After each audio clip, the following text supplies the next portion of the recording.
pag-akyat ng bilang ng kaso ng tigdas o measles sa bansa at ang patuloy na pagbaba ng COVID-19 cases ating pong tatalakayin. Kasama si Dr. Ron Jean Solante, infectious disease expert at Pangulo ng Philippine College of Physicians. Dr. Ron Jean, magandang tanghali po. Hi, good afternoon to everyone. Doc, base sa ulat ng DOH, tumaas po ng halos 300% ang kaso ng tigdas sa Pilipinas simula January hanggang October ngayong taon. Ano po ang posibleng dahilan ng pagtaas na ito, Doc? Well, I think this is expected kasi the past year, ang baba ng MMR vaccination natin sa mga bata. Okay? And in fact, hindi tayo nakaabot doon sa 90% na kinakailangan. And isa sa mga important factor niyan, yung yung COVID-19 vaccination. Na lahat ng programa, lahat ng mga efforts natin ay nakatutok doon sa COVID-19 containment and control. So, ibig sabihin, yung programa ng expanded program immunization sa mga bata medyo naiwan ng konti. But ang taas kasi nung gap nung naiwan. And that's why nagpatupad ang Department of Health nung catch-up vaccination. That also includes MMR doon sa mga bata less than 2 years old kasi ito yung mga vulnerable population. But I think if you can remember also, we have measles outbreak in 2018 and 19. So it becomes a cycle now that pag mababa ang vaccination rate sa mga bata, tataas ang mga kaso, and this is now the result because of that low vaccination coverage that we have had for the past 2 to 3 years. So this is something that is expected, and hindi lang magiging measles ang pwedeng tataas, yung iba pang vaccine preventable diseases kagaya ng polio, pneumonia, including influenza or pertussis. Doc, ano po ba ang pangunahing dahilan ng pagkakaroon ng tigdas? May kinalaman po ba ito sa pabago-bago ng panahon? At may iba nagsasabi, epekto ba ito ng matinding init at biglang malamig at tapos biglang uulan?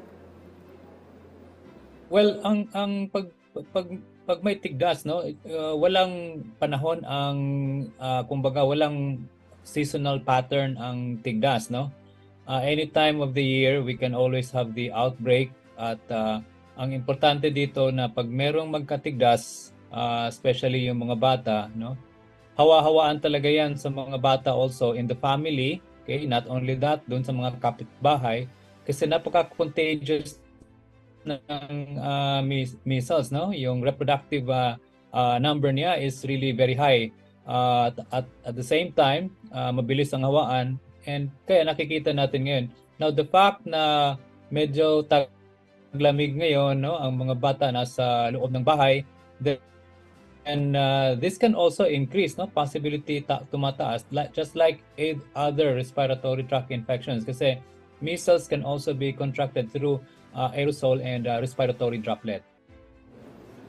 Doc, para sa kaalaman lang po na ating mga kababayan, posible po ba maging fatal itong measles? Ano po ba yung mga posibleng maging cause para makamatay po itong sakit na ito? Yes, it is a fatal infection. Kaya nga meron tayong bakuna dyan para ma-prevent natin ang transmission at pag-develop ng severe measles. Unang-una, ang pinakamatinding komplikasyon yan, pwedeng pupunta yan sa brain, yung tinatawag natin na encephalitis, na pamamaga sa utak. Pangalawa, it can also lead to pneumonia, yung inflammation sa lungs. And alam naman natin, pag pneumonia and it's viral, this is a viral infection, walang gamot to, it's supportive treatment lang, kaya mahirap talaga.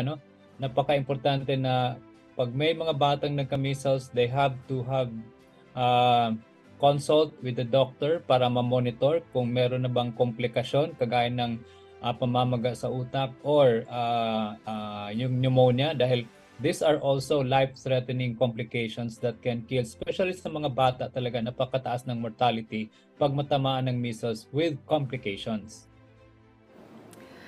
Okay, Doc, gaano po kahalaga ang pagpapabakuna laban sa tigdas? At ano pa po ang ibang paraan upang makaiwas dito? Alam ko, lalo na po yung mga buntis, mahirap po sa kanila magka-measles eh.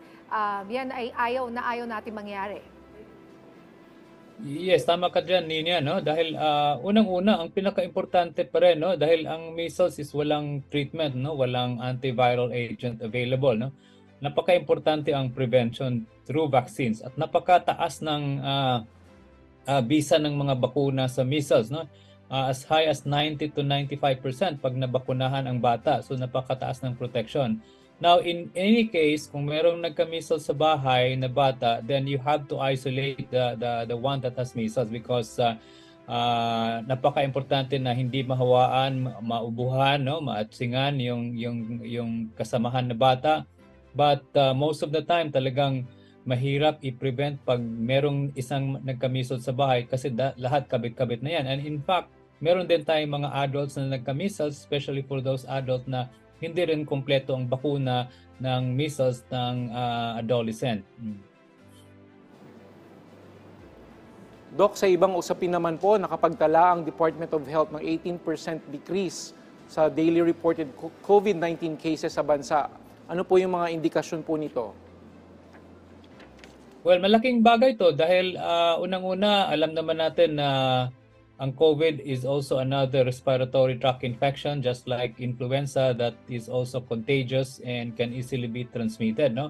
So ibig sabihin, pag bumababa na yung mga kaso, meron na tayong mataas-taas na immunity, no, sa population, and at the same time siguro talagang this is the time talaga na yung mga COVID natin na mga variant is not already as highly transmissible as what we see in mga previous variants of COVID, no? So that's a good news, no? Dahil unang-una, medyo mataas-taas naman talaga ang vaccination natin, pero ang problema, wala na tayong mga booster vaccination. Pero ang ano pa rin dito is that even with the low number of cases, ang paalala pa rin natin sa publiko, especially sa mga vulnerable population, hindi yan pa rin parang ligtas tayo dito dahil baka matsambahan tayo.